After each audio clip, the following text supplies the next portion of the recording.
سب سے پہلی چیز جو ہمارے لیے بہت اہم ہے وہ نیتوں کا استحضار اور نیتوں کی سمت کا درست ہونا ہے۔ ہمیں اسلام نے اس کی بہت زیادہ تاکید کی ہے۔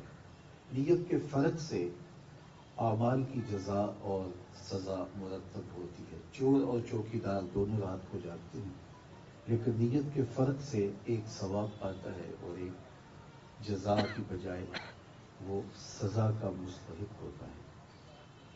حضرت امام ابو داود سے امام ابو بکر بن داسا ملے، یہ بہت بڑے محدث ہوئے، تو کہتے ہیں کہ وہ مجھے فرمانے لگے کہ میں نے اللہ کے محبوب علیہ السلام کی 5 لاکھ حدیثیں زبان یاد کی، پھر ان 5 لاکھ حدیثوں کا میں نے خلاصہ تیار کیا تو میرے پاس 4800 حدیثیں باقی بچی۔ زہد، مناقب، فضائل، قصص اور پچھلی امتوں کے حالات پر مشتمل جو حدیثیں تھیں میں نے ان کو الگ کر دیا، اور جن احادیث سے مسائل شرعیہ کا استنباط و استخراج ہوتا تھا اور احکام ثابت ہوتے تھے میں نے ان کو الگ کیا تو میرے پاس رہ گئی صرف 800 حدیثیں۔ 5 لاکھ احادیث کا خلاصہ 4800 حدیثیں اور 4800 حدیث کا خلاصہ 800 حدیثیں۔ کہتے ہیں پھر میں نے ایک ان کا مختصر خلاصہ تیار کیا تو میرے پاس آئیں 4 حدیثیں، اور ان 4 حدیثوں کے بارے میں وہ فرماتے ہیں کہ یہ اساس الاسلام ہے، اسلام کی جڑ ہے، اسلام کی بنیاد ہے۔ ان میں سے ایک حدیث انما الاعمال بالنیات، اعمال کا دار و مدار نیتوں پہ ہے۔ بعض محدثین نے اس کو ثلث دین قرار دیا، دین کا تیسرا حصہ یہ حدیث ہے۔ تو سب سے پہلے ہم جب اپنی نیت کا استحضار اور نیت کے قبلے کی درستگی کی ضمانت اپنے دل کو فراہم کر دیتے ہیں تو پھر ہمارا اٹھنے والا ایک ایک قدم دین، نیکی، رضا الہی کا سبب و ذریعہ بن جاتا ہے۔ آپ جب اپنے آپ کو حضرت عمر کا جانشین سمجھ کے پہرے پہ کھڑا رکھتے ہیں تو پھر ڈیوٹی تو آپ کی ہو ہی رہی ہے، لیکن آپ اللہ کے ہاں ایک اجر پا رہے ہیں، اور آپ اس مخلوق کی بھلائی، خیر خواہی، جرائم کا خاتمہ، جو مقاصد ہیں آپ کے حلف نامے میں جو آپ نے کہا ہے اس پہ آپ اگر کھڑے ہو جاتے ہیں تو پھر آپ کا وہ چوک میں کھڑا رہنا بھی عبادت قرار پاتا ہے۔ کیونکہ نیت اگر ٹھیک نہیں ہے اور میں یہاں بیٹھ کے واضح تلقین کر رہا ہوں اور میرا مقصد حصول زر ہے، یہ لوگوں کے دلوں کو اپنی جانب موڑنا ہے، تو میرا یہاں بیٹھ کے گفتگو کرنا باعث اجر نہیں ہے، یہ میرے لیے جہنم کی آگ کا سبب ہوئی ہے۔ اور آپ اگر چوک پہ کھڑے ہیں اور مقصد رضا الہی کا حصول ہے اور اللہ کی مخلوق کی بھلائی ہے تو وہ آپ کا وہاں کھڑے ہونا بھی جو ہے وہ نیکی کہلائے گی۔ تو نیت سے آپ کا عمل مرتب ہوتا ہے، بلکہ میرے حضور نے تو یہاں تک ارشاد فرمایا ما وضع فی امرأ فہی صدقہ، جو تم لقمہ کما کے لا کے بیوی کے منہ میں رکھتے ہو وہ بھی صدقہ لکھا جاتا ہے، اس کا بھی تمہیں اجر دیا جاتا ہے۔ اولاد کی تربیت تم کرتے ہو، اس میں انسان کا اپنا آپ بھی شامل ہوتا ہے، لیکن جب وہ ترجیح مقاصد خیر کو دے دیتا ہے کہ ایک اچھی معاشرت کی تشکیل ہو، ایک اچھا معاشرہ ترتیب پائے، میری اولاد مخلوق خدا کے لیے بہتری کی ضمانت بنے، میں بقائے نسل انسانی کے لیے ان کی تربیت کر رہا ہوں، یہ مقاصد جب اس کی نیت میں شامل ہو گئے تو وہ سراسر خیر ہوگی اور ایک ایک لمحہ اجر میں لکھا جائے گا۔ تو آپ لوگ، میں جانتا ہوں کہ ان حالات کے اندر بھی جبکہ ہر سب بم پھٹ رہے تھے تو اپنی جان کو ہتھیلی پہ رکھ کے چوک میں کھڑے ہوتے تھے، مسجدوں کے دروازوں پہ کھڑے ہوتے تھے، دفاتر کے دروازوں پہ کھڑے ہوتے تھے، اور کتنے لوگوں نے شہادتیں دی پائیں۔ تو یہ ایک مشکل کام تھا، لیکن نیت کے حسن سے وہ مشکل کام اللہ کے ہاں اتنے اجر کا سبب اور ذریعہ بنا۔ لیکن اگر نیت میں فرق آ گیا تو آئیے سنیے، حضرت ابو امامہ الباہلی رضی اللہ تعالی عنہ حضور سے پوچھتے ہیں، ایک شخص اس لیے جہاد کرتا ہے کہ الہ کلمات الحق ہو، اللہ کے دین کا جھنڈا اونچا ہو، لیکن ساتھ یہ بھی کہ چلو میری ناموری بھی ہوگی، میری شہرت بھی ہوگی، تو کیا اس کو اجر ملے گا؟ تو میرے حضور نے فرمایا فلا شیء لہ، اسے کوئی اجر نہیں ملے گا۔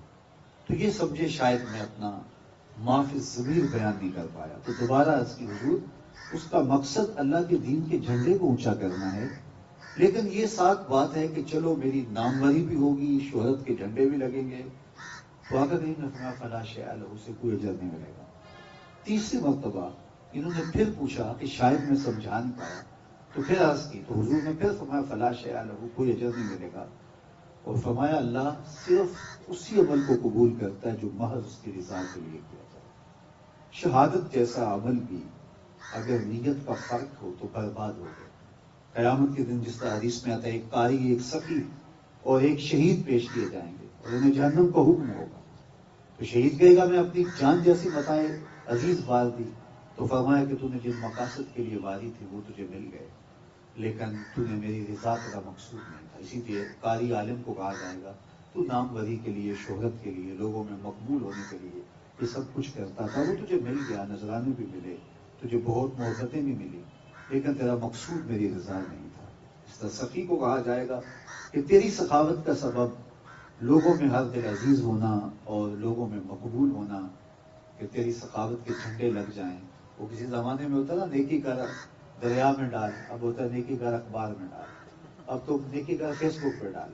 تو کہا کہ اب تیرا جو اجر تھا وہ تجھے دنیا پہ مل گیا، تجھے لائق مل گئے جتنے ملنے تھے، لیکن آخرت میں تیرا کوئی اجر نہیں ہے۔ تو تینوں کو گھسیٹ کے جہنم میں ڈال دیا جائے گا۔ تو سب سے پہلی چیز ہمارے ہاں شریعت اسلامی ہمیں جس چیز کی تلقین کرتی ہے وہ نیتوں کا حسن ہے، اور پھر نیتوں کا استحضار ہے، یعنی آپ جب کھڑے ہوں تو آپ کی نیت حاضر ہو کہ ہم ایک عظیم مقصد کے لیے کھڑے ہیں۔ دوسری بات، چونکہ جس منصب پہ آپ لوگ ہیں، آپ لوگوں سے توقعات بھی ہیں لوگوں کو، اور آپ لوگوں کے امن کے ضامن بھی ہیں، لیکن جس نازک حالت میں آپ کھڑے ہیں آپ کے رویے بڑے اثر انداز ہوتے ہیں۔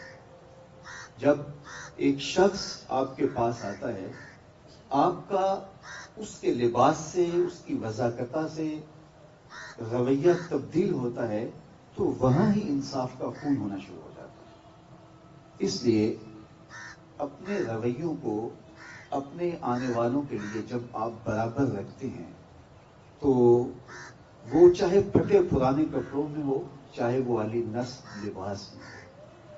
ویسے تو ایک عربی کا مقولہ ہے الناس باللباس، لوگ لباس سے ہوتے ہیں۔ عمومی طور پہ جو رویے ہیں وہ یہ ہوتا ہے کہ جس طرح کی وضاحت ہو لوگ اس حساب سے عزت دیتے ہیں۔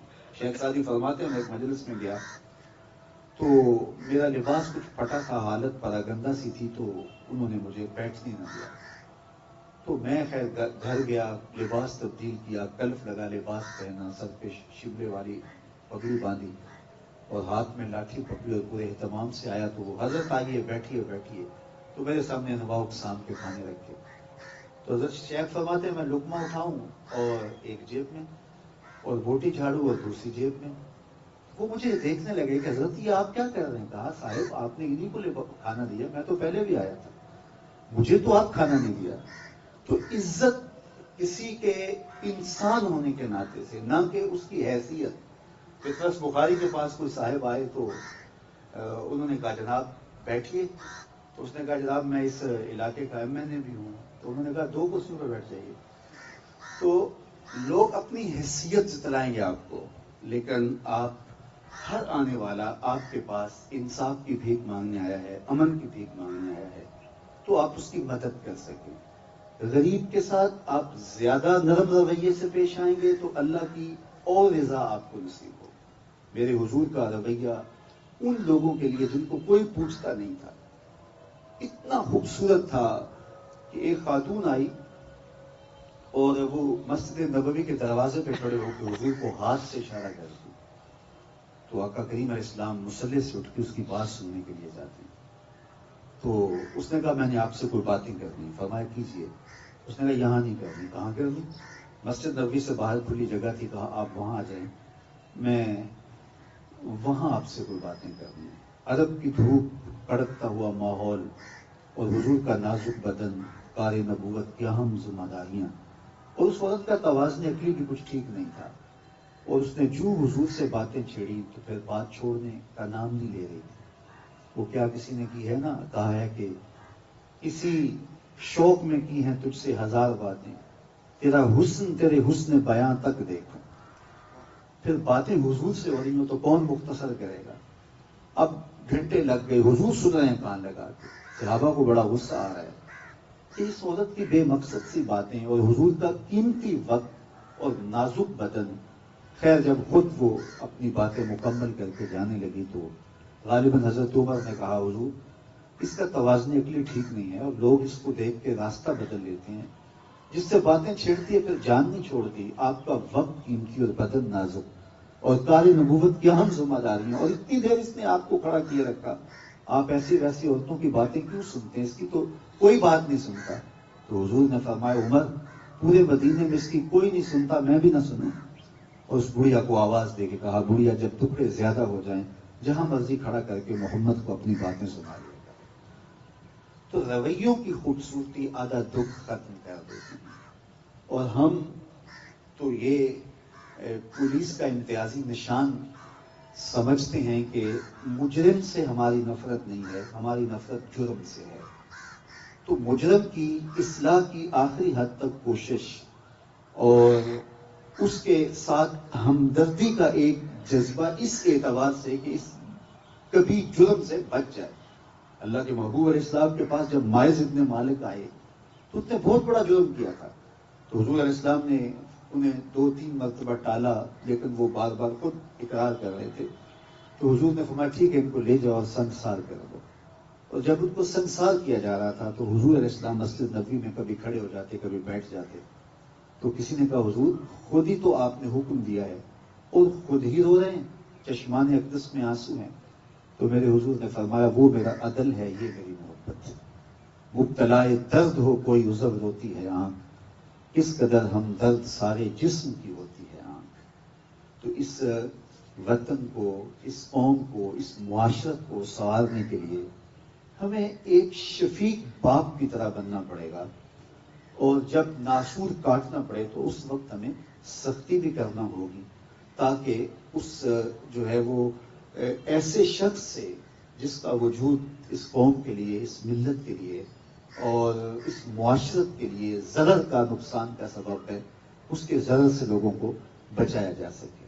لیکن اس شخص کی طرح جو نشتر مارتا ہے لیکن اس کا مقصد فاسد مادہ جات نکالنا ہے، نہ کہ مریض کے ساتھ ڈاکٹر کو کوئی دشمنی اور کوئی پیر ہوتا ہے۔ تیسری بات جو انتہائی اہم ہے، وہ میرے لیے بھی اہم ہے، باقی لوگوں کے لیے اہم ہے، لیکن آپ جس جگہ پہ کھڑے ہوتے ہیں آپ کے لیے اور زیادہ اہم بن جاتی ہے۔ وہ یہ کہ آپ کے لیے جب رشوت کا راستہ کھولا جاتا ہے اور مجرم اپنے آپ کو قانون کی گرفت سے بچانے کے لیے ضمیر خریدنے کی کوشش کرتا ہے تو وہ ایک سخت امتحان ہوتا ہے۔ اس وقت اس مقام پہ کھڑا رہنا اور اپنے ضمیر کا سودا نہ ہونے دینا، یہ وہ سرخروئی ہے اور یہ وہ کامیابی ہے کہ جو آپ کو میٹھی نیند بھی دے گی، آپ کو قرار باطن بھی نصیب کرے گی، اور سب سے بڑی بات قیامت کے دن حضور کی شفاعت بھی نصیب کرے گی۔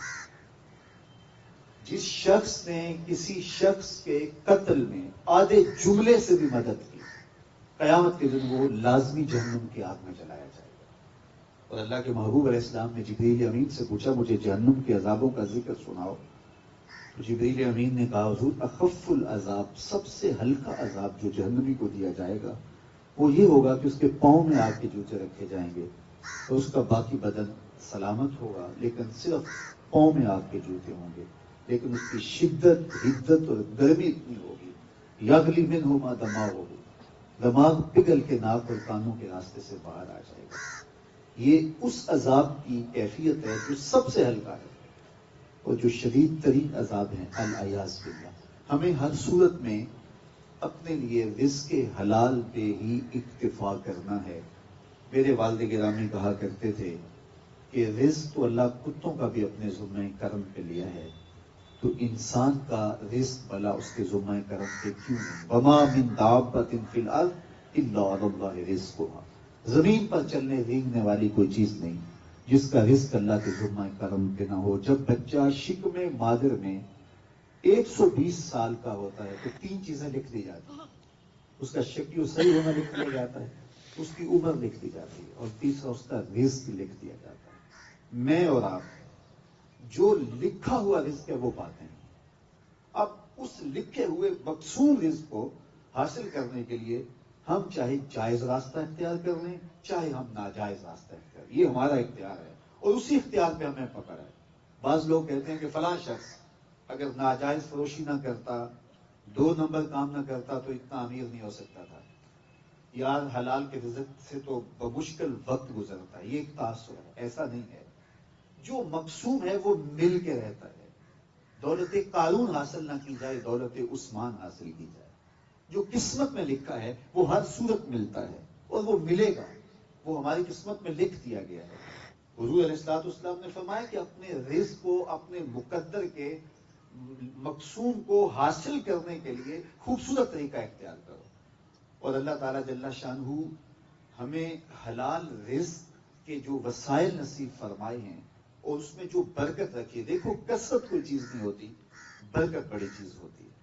تو عمومی طور پہ آج کی اس دنیا کے اندر چونکہ یہ مسئلہ کسی ایک طبقے کا نہیں ہے، یہ دوڑی لگ گئی ہے، صبح سے شام تک ہر شخص مال و دولت کی دوڑ کے اندر ہر حلال حرام کی تمیز چھوڑے ہوئے ہے، جبکہ ہمارے آقا و مولا نے ہمیں رزق حلال اختیار کرنے کی نہ صرف تلقین کی گئی بلکہ حرام سے بچنے کی اس شدت کے ساتھ تلقین کی کہ اگر کسی شخص کے بطن میں حرام کا لقمہ جاتا ہے تو اس کی جو کم سے کم اس کو سزا ملتی ہے وہ یہ ہے کہ اس کی دعائیں قبول ہوں۔ اللہ کے محبوب نے اس شخص کا ذکر کیا کہ جو لمبا سفر کاٹ کے سین حرم میں پہنچتا ہے، یمد و یدیہ، اور ہاتھ لمبے کر کر کے دعا مانگتا ہے، اور کیا کہتا ہے؟ یا رب یا رب، اے میرے اللہ۔ کھڑا کہاں ہے؟ سین حرم میں، کعبۃ اللہ اس کی آنکھوں کے سامنے ہے، ہاتھوں میں پردے ہیں کعبۃ اللہ کے، اور اللہ کو پکار رہے ہیں۔ وَمَطْعَمُهُ حَرَامٌ وَمَشْرَبُهُ حَرَامٌ وَمَلْبَسُهُ حَرَامٌ وَغُذِّيَ بِالْحَرَامِ فَأَنَّىٰ يُسْتَجَابُ لِذَٰلِكَ۔ حضور نے فرمایا اس کا کھانا حرام کا، اس کا پینا حرام کا، اس کا لباس حرام کا، اس کا بدن جس خوراک سے پلا بڑا ہے وہ لقمہ حرام تھا۔ میرے حضور فرمایا بتاؤ اس کی دعا کیسے قبول ہو؟ اب اس سے بڑھ کر آگے تو کوئی مقام نہیں ہے کہ وہ کعبۃ اللہ میں کھڑا ہے، مطاف میں کھڑا ہے، سین حرم میں کھڑا ہے، اور کعبۃ اللہ نگاہوں کے سامنے ہے، اور وہ یا رب یا رب، بلکہ فرمایا اشس اغبر، سفر کی تھکان نے اس کو توڑ دیا ہے، اور ایسی حالت کے ترس آئے کہ اس کا غبار آلود چہرہ ہے، اس کا لباس پھٹا ہے، بالوں میں گرد جمی ہوئی ہے، ایسی حالت پہ اللہ کو بندوں پہ رحم آتا ہے، اور وہ کھڑا سین حرم میں۔ لیکن فرمایا فَأَنَّىٰ يُسْتَجَابُ لِذَٰلِكَ، مجھے بتاؤ، حضور فرمایا مجھے بتاؤ نا اس کی دعا کیسے قبول ہو۔ بلکہ علماء نے لکھا ہے اس ضمن میں کہ اگر میرا رزق پاک نہیں ہے، آپ کا رزق پاک نہیں ہے، تو میری اور آپ کی دعا تو قبول نہیں ہوگی، نیک لوگوں کی دعاؤں سے بھی حصہ نکال دیا جائے گا۔ اللہ کے نیک بندے تو ساری امت کے لیے دعا مانگتے ہیں، اللہ پوری امت کی خیر فرما، لیکن نیک لوگوں کی دعاؤں کا جو ہمارے لیے بطور امت حصہ بنتا ہے وہ نکال دیا جاتا ہے اگر ہمارے رزق کے اندر پاکیزگی نہیں ہے، ہمارے رزق کے اندر، ہمارے تومہ کے اندر حلت نہیں ہے۔ تو یہ ایک اہم چیز ہے جس کا ہمیں ہر صورت کے اندر اہتمام کرنا ہوگا تاکہ ہماری نسل بھی پاکیزہ ہو اور ان کی آخرت بھی بہتر ہو۔ چونکہ رزق حلال سے پلا ہوا جسم اور رزق حرام سے پلا ہوا جسم دونوں میں فرق ہے، اور اللہ تعالیٰ جل شانہ نے ہمیں حلال رزق کمانے کی نہ صرف تلقین کی ہے، حرام سے بچنے کی سخت تاکید کی۔ ہمارے بزرگ و صوفیہ فرماتے ہیں کہ جو شخص رزق کی پاکیزگی کا اہتمام نہیں کرتا تو اس کا باطن کبھی بھی روشن نہیں ہو سکتا، حتیٰ کہ اس کے ضمیر کو مرتے ہوئے بھی دیر نہیں لگتی ہے۔ تو مجھے بھی، آپ کو بھی، اور پوری قوم کو ہمیں پاکیزہ رزق کو اختیار کرنے کے لیے تگ و دو، تردد، کوشش اور محنت کرنی چاہیے، اور اللہ کی طرف سے دیے گئے تھوڑے رزق پر توکل سیکھنا چاہیے. سیدنا علی المرتضیٰ رضی اللہ تعالی عنہ کا ایک فرمان سنیے، آپ نہال ہو جائیں گے کہ میرے حضور نے کیا ارشاد فرمایا تھا. کہ بعض کا ایسا ہوتا ہے کہ انسان دائیں بائیں دیکھتا ہے کہ اطراف کے اندر لوگ موج کر رہے ہیں اور میں بھی اسی منصب کا شخص ہوں، لیکن میں رزق کے حلال کی تلاش میں بہت پیچھے رہ گیا ہوں. تو سنیے اس کا کتنا بڑا وعدہ میرے حضور نے دیا. جو اللہ کے دیے گئے تھوڑے رزق پہ راضی ہو گیا، اللہ قیامت کے دن اس کے تھوڑے عملوں پہ راضی ہو جائے گا. جو اللہ کے دیے گئے تھوڑے رزق پہ راضی ہو گیا، اللہ قیامت کے دن اس کے تھوڑے عملوں پہ راضی ہو گیا. اس کا معکوس کیا ہے؟ اس کا معکوس یہ ہے کہ جو اللہ کے دیے گئے زیادہ رزق پہ بھی راضی نہ ہوا تو پھر اللہ تعالیٰ قیامت کے دن اس کے عملوں پہ راضی کیسے ہوگا؟ تو ہمیں اپنی زندگی میں اس چیز کا التزام کرنا چاہیے، اس چیز کا اہتمام. تھوڑا سا اپنے آپ کو کھڑا کرنا پڑتا ہے، اللہ مدد فرماتا ہے، اللہ نصرت فرماتا ہے.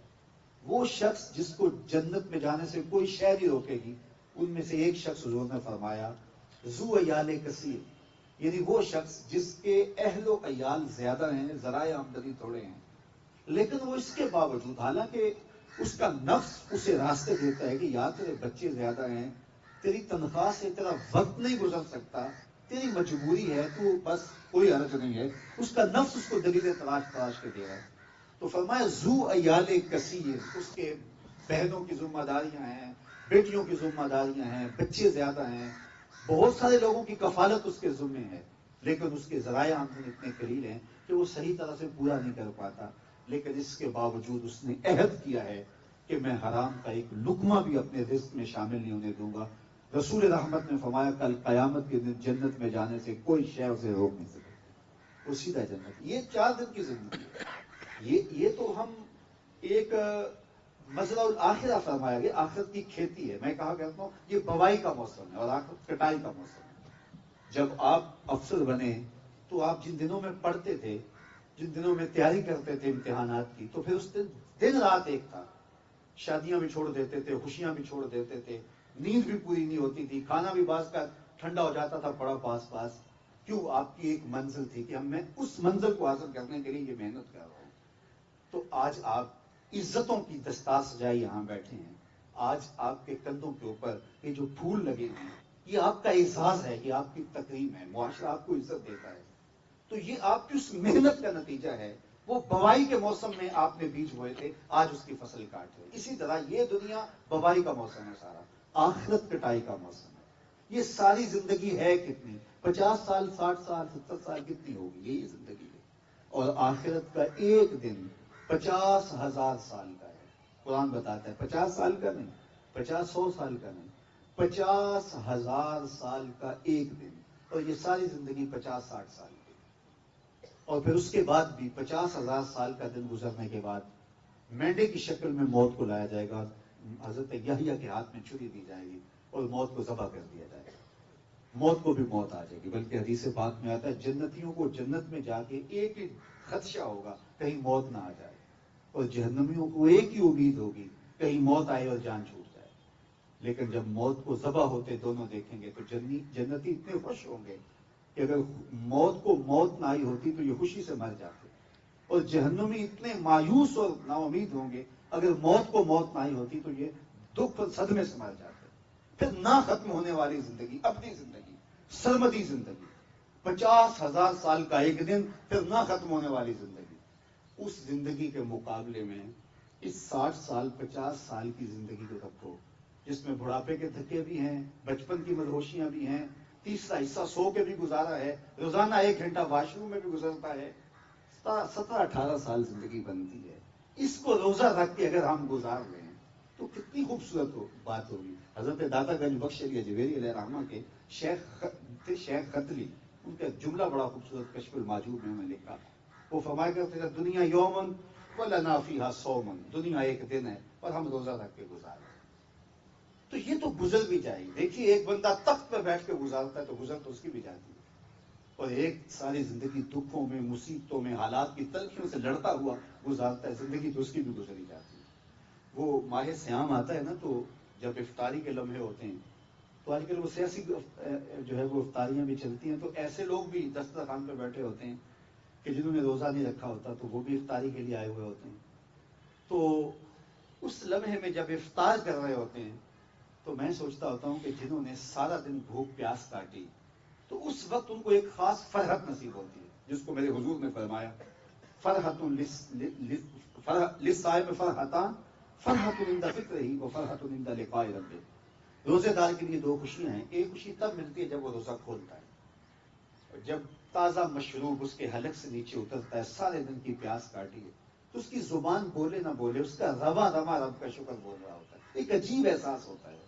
اور دوسری خوشی اسے تب ہوگی روزے کی جب اس روزے کے سلے میں اللہ اپنے رخ سے نقاب اٹھا دے گا اور اپنا دیدار عطا کرے. اب ایک اس روزہ دار کو دسترخوان کو خوشی مل رہی ہوتی ہے، اور ایک وہ جس نے روزہ رکھا نہیں ویسے آ کے رسمن بیٹھا ہے، تو وہ بھی بظاہر تو روزہ داروں کی طرح ہی ہے اور وہ بھی مشروب لیتا ہے، لیکن اس کو نہ کوئی روحانی فرحت مل رہی ہوتی ہے اور نہ اس کو کوئی جسمانی فرحت مل رہی ہوتی ہے. اور وہ سوچتا ضرور ہوگا کہ یار اس مزدور کا دن بھی تو گزر گیا، یہ دھوپ میں سارا دن مزدوری کرتا رہا اور اس کی بھی تو شام ہو ہی گئی اور میں تو اے سی والے کمرے میں تھا، تو میں بھی اگر روزہ رکھ لیتا تو یار میرا بھی تو وقت گزر ہی جانا تھا. جب موت آتی ہے تو اس وقت بندہ سوچتا ہے یار زندگی تو گزر ہی جانی تھی، لیکن اس وقت ہاتھ ملنے سے کچھ نہیں ہوتا. آج وقت ہے، وقت پر کافی ہے قطرہ بھی آب خوش ہنگام کا، جل گیا جب کھیت برس ابھی تو پھر کس کام کا. آج موقع ہے، آج وقت ہے، آج رحمت کا دروازہ بھی کھلا ہوا ہے. وہ فقیر کھڑا تھا بازار میں رو رہا تھا، تو کوئی صاحب گزرے آپ جیسے تو انہوں نے کہا کہ تم کیوں رو رہے ہو؟ میں پوچھتا ہوں ان سے کسی نے مارا ہے، تنگ کیا ہے، زیادتی کی؟ اس نے کہا نہیں بابو کوئی ایسی بات نہیں ہوئی، بس ان کے رویے نے تو لا دیا. کیا مطلب؟ کہا بس میں گزر رہا تھا، ان کو دنیا میں کھوئے ہوئے دیکھا، دل میں ترس جاگا، تو میرا خیال آیا کہ ان بندوں کے رب کی صلح نہ کروا دوں. تو پھر کیا ہوا؟ کہا میں نے اس سے بات کی، آواز آئی ایک آنسو سے سارے گناہ مٹا دوں گا. بڑا خوش ہوا، میں نے ان سے بات کی، لیکن یہ آگے کہنے لگے جا کام کر، تجھے کیا پتا دنیا کی لذتیں کیا ہوتی. تو میرا تو خیال تھا کہ رب اور بندوں کی صلح کروا دوں، وہ تو مان گیا، یہی نہیں مانا. تو مجھے ان کے رویے پہ دکھ ہوا اور میں نے رونا شروع کر دیا. خیر وقت گزر گیا. اگلے دن وہی پولیس مین، وہی افسر گزرا قبرستان کے قریب سے، تو دیکھا وہی فقیر، وہی بابا وہاں کھڑا ہو رہا تھا. تو پوچھا بابا بازاروں میں بھی روتا ہے، قبرستانوں میں بھی روتا ہے، آج کیا ماجرا ہے؟ کہا میری کہانی کل والی ہے. کہا کیا مطلب؟ کہا کل ان کے پاس گیا، خیال ہوا ان بندوں کی اور رب کی صلح کروا دوں، لیکن وہ تو مان گیا، وہ بندے ہی نہیں مانے. بڑا افسوس ہوا. خیر آج میں قبرستان نکل آیا اور میرا آج خیال ہوا ان کی اور رب کی صلح کروا دوں. تو بڑی دلچسپی سے پوچھا آج کیا بنا؟ کہا آج یہ مان گئے ہیں، وہ نہیں مان گئے. تو آج راہ بھی، آج وہ کہتے ہیں نا کہ آج کھلے راہ بھی نہیں، اور آج ایسے ٹوک انوکھڑے ٹوکتے نہیں. تو آج موقع ہے، آج میرے لیے بھی آپ کے لیے بھی فرصت ہے. مجھے ضرور ہماری زندگی میں بہت ساری کوتاہیاں ہوں گی، اور ہم نے یہ فرض عمل لے کے سب نے اللہ کے حضور پیش ہونا ہے. ایک ایک عمل ثم لتسألن یومئذ عن النعیم. اس دن ایک ایک چیز کا ہم سے سوال کیا جانا ہے. بندہ، اللہ تعالیٰ بندے کو اپنے سامنے سے ہٹنے نہیں دے گا جب تک 4 سوال نہیں کر لے گا. ان میں سے ایک سوال یہ ہوگا کہ رزق کمایا کہاں اور اس کو خرچ کہاں کیا. تو یہ میں نے بھی اس کے حضور پیش ہونا ہے. حضرت سری سکتی رضی اللہ تعالیٰ عنہ فرمایا کرتے تھے میں تو اس بات سے ڈرتا ہوں، حساب تو بعد کی بات ہے، میں تو اس بات سے ڈرتا ہوں اپنے رب کا سامنا کیسے کروں گا. اور اقبال علیہ رحمہ فرمایا کرتے تھے کہ میں تو اس بات سے ڈرتا ہوں کہ رسول اللہ کا سامنا کیسے کروں. تو غنی از ہر دو عالم من فقیر، روز محشر عذرہائے من پذیر، گر تو می بینی حسابم ناگزیر، از نگاہ مصطفیٰ پنہا بغیر. اے اللہ میں قیامت کے دن تیرے محبوب کا سامنا کیسے کروں گا. تو ہم ایک بہت بڑی عدالت میں پیش ہونے والے ہیں. تو یہ عارضی عزتیں اور یہ عارضی آسودگیاں یہ چند دن کی کہانی ہے. اللہ مجھے بھی، آپ کو بھی، میری پوری قوم کو سرخروئی عطا کرے اور ہم سب کو مقصد زندگی نصیب فرمائے. جو مقصد ہم لے کے آئے ہیں، جس کے لیے ہم آئے ہیں، یہ وہ اکبر الہٰبادی نے بڑی خوبصورت بات کی تھی. کیا بتائیں احباب کیا کارنمایاں کر گئے، بی اے کیا، نوکر ہوئے، پینشن ملی اور مر گئے. کہا یہ زندگی نہیں ہے. زندگی اللہ کے عرفان کو حاصل کرنے کا نام ہے. اپنی زندگی کو با مقصد بنائیں اور زندگی کو نور و نکھت سے مالا مال کریں. اللہ آپ کو اپنی رحمتوں اور کرم نوازی سے مالا مال کرے. آپ لوگ ہمارے وطن کا سرمایہ ہیں. آپ اپنی جوانیوں کو، اپنی اوقات کو، اپنی خوشیوں کو، میں دیکھتا ہوں جتنی